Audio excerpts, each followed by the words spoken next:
मामला कैलाश खेर का। जरूरी नहीं कि एक अच्छा कलाकार एक अच्छा इंसान भी हो। प्रतिभा और प्रवृत्ति में बहुत अंतर होता है। देखिए इस विषय पर यह एक विशेष रिपोर्ट। सुविख्यात गायक कैलाश खेर के मंदसौर के पशुपतिनाथ मेले के सांस्कृतिक मंच पर किए गए बर्ताव की चर्चाएं इतनी ज्यादा हो रही हैं कि लोग उन्हें कई पहलुओं से ट्रोल कर रहे हैं। कैलाश खेर ने मंच से अपनी तुनक में कुछ ऐसे शब्दों का उपयोग किया जो मंदसौर की जनता और मेला आयोजक नगर पालिका परिषद के लिए अपमानजनक माना गया। जैसे जनता को गरीब कहना, आयोजकों को कंजूस कहना, जनप्रतिनिधियों के लिए भी कुछ भी व्यंग कर देना। मीडिया और सोशल मीडिया में कैलाश खेर को बख्शा नहीं जा रहा है। चौतरफा आलोचनाओं के शिकार कैलाश खेर हो रहे हैं। इस विषय में जो समाजशास्त्री, मनोवैज्ञानिक और तर्कशास्त्री होते हैं, उनसे जब इस विषय में प्रतिक्रिया जानना चाहिए तो समाजशास्त्रियों का कहना है कि प्रतिभा और प्रवृत्ति में बड़ा अंतर होता है।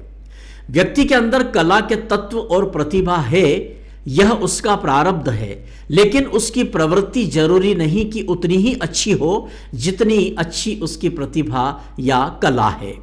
कैलाश खेर के साथ भी यही देखा गया है। उन्होंने अपनी कला को साधा है और प्रतिभा से बहुत बड़ा मुकाम पाया है, लेकिन जो प्रवृत्ति उनकी है वह भी अपनी जगह यथावत है। प्रायः इस तरह के लोग अपनी चरम सफलता से इतने अधिक बोरा जाते हैं कि वे समझते हैं कि यह पूरा जहां उन्हीं के तरीके से चल रहा है। वह जो चाहे बोल सकते हैं, कहीं भी कुछ भी कह सकते हैं, क्योंकि वह एक सफलतम व्यक्तित्व हैं, सेलिब्रिटी हैं। कैलाश खेर ने भी अपनी प्रवृत्ति का, या कहना चाहिए दुष्प्रवृत्ति के चलते इस तरह के शब्दों का उपयोग किया है। इसमें उनका अहंकार भी है और स्वयं को अन्यों से श्रेष्ठ होने का दंभ भी नजर आता है। समाजशास्त्री कहते हैं कि कैलाश खेर जैसे व्यक्ति एक अच्छे कलाकार तो हो सकते हैं, लेकिन अभी उन्हें एक अच्छा इंसान बनना बाकी है।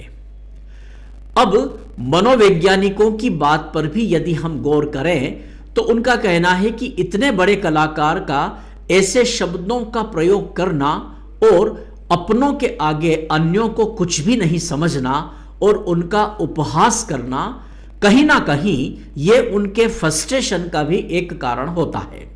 वह इसलिए कि जैसे बहुत ज्यादा पैसे वाला व्यक्ति जिसके पास बहुत धन संपदा पैसा है, फिर भी उसकी और पैसा कमाने की लालसा या लालच कम नहीं होता, उसी तरह प्रसिद्धि के चरम पर बैठे व्यक्ति को भी ऐसा लगता है कि अभी उसे और अधिक ऊंचाइयां चाहिए और अधिक प्रसिद्धि चाहिए जो उसे अभी नहीं मिली है। इसीलिए वे ऐसा व्यवहार कर अपना फ्रस्ट्रेशन निकालते हैं। उदाहरण के तौर पर यह बताया गया है कि सुपरस्टार अमिताभ बच्चन अपनी कला और प्रतिभा से फिल्म इंडस्ट्री के बेताज बादशाह हैं, लेकिन उनके नजदीकी सूत्र बताते हैं कि उनकी भी प्रवृत्ति में रील और रियल दोनों लाइफ बहुत अलग है।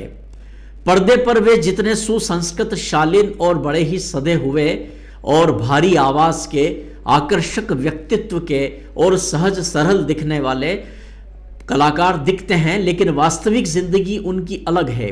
आम प्रशंसक तो ठीक, अपने साथी कलाकारों के प्रति भी कई बार उनका व्यवहार अहंकारी और रूखा सा होता है। अमिताभ के बारे में एक वाकया बताया जाता है कि फिल्म शोले, जो कि अब तक की सबसे सुपर डुपर फिल्म है और इसके हर कलाकार ने अपने किरदार से प्रसिद्धि पाई है और गब्बर का रोल निभाने वाले अमजद खान की लोकप्रियता तो खलनायक होते हुए भी किसी नायक से कम नहीं थी।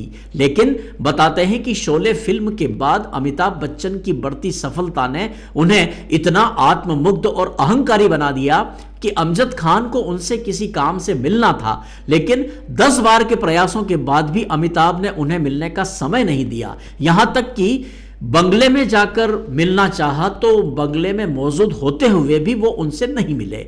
इस बात से अमजद खान इतने ज्यादा दुखी और उद्वेलित हुए कि उन्होंने उनसे कभी ना मिलने की कसम खा ली और बाद में तो कुछ समय बाद वे दुनिया से ही चल बसे। इसी तरह स्वर साम्राज्ञी लता मंगेशकर, जो कि कंठ कोकिला के रूप में पूरी दुनिया में प्रसिद्धि के चरम पर पहुंची, लेकिन उनमें भी सहृदयता की कमी थी। वे अन्य कलाकारों को बिल्कुल भी तरजीह नहीं देती थी, द्वेष भाव रखती थी। यहां तक कि अपनी सगी बहन आशा भोसले से भी उनके व्यावसायिक तनाव चले। मोहम्मद रफी जैसे महान साथी गायक के साथ भी उनका बुरा बर्ताव चर्चाओं में शुमार रहा। कहा जाता है कि अमिताभ बच्चन और लता मंगेशकर की प्रवृत्ति कई अन्य कलाकारों की कुर्बानियों का भी कारण बनी। इनके कारण कई कलाकार आगे नहीं बढ़ सके। इन्होंने कई कलाकारों को पनपने नहीं दिया। कमोबेश यही बात कई सफल राजनेताओं के लिए भी कही जाती है। लालू यादव भले ही आज गर्दिश में है, लेकिन एक समय उनका भी परवान पर रहा है। लेकिन बताया जाता है कि वे इतने ज्यादा अहंकारी हैं कि कोई कार्यकर्ता उनके चरण स्पर्श भी करता है तो उसका सम्मान स्वीकार करना तो दूर, वे उसको देखते तक नहीं। अब जरा हम तर्कशास्त्रियों की बात सुने तो उन्होंने जरूर कैलाश खेर के पक्ष में अपनी बात कही। तर्कशास्त्रियों का कहना है कि मंदसौर के मेले के मंच पर किए गए कैलाश खेर के बर्ताव में उन्हें इतने ज्यादा तरीके से ट्रोल करने की जरूरत नहीं, क्योंकि गरीब और कंजूस जैसे शब्दों का उपयोग उन्होंने प्रतीकात्मक रूप से किया।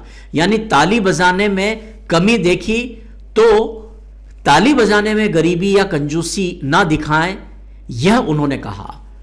तर्कशास्त्री कहते हैं कि जहां तक जनप्रतिनिधियों के लिए व्यंग की बात कही है तो यह बड़ा सहज है कि बड़े कलाकार, कवि या कोई बहुत प्रभावशाली व्यक्ति जब मंच पर बोलते हैं तो प्रायः ऐसा उपहास जनप्रतिनिधियों के लिए वे करते हैं जिसे गंभीरता से नहीं लिया जाता। यह एक तरह का वाणी विलास है जो सफल व्यक्ति करते ही हैं। यानी तर्कशास्त्रियों के अनुसार तो कैलाश खेर ने ऐसा कुछ नहीं किया कि उनकी इतनी आलोचना की जाए या मीडिया में इतना ट्रोल किया जाए। बहरहाल यह तमाम धारणाएं अपने अपने दृष्टिकोण से है, लेकिन सार यही है कि यदि प्रकृति दत्त प्रतिभा किसी भी कलाकार में है तो उसे एक अच्छे कलाकार के साथ अच्छा इंसान भी बनना चाहिए।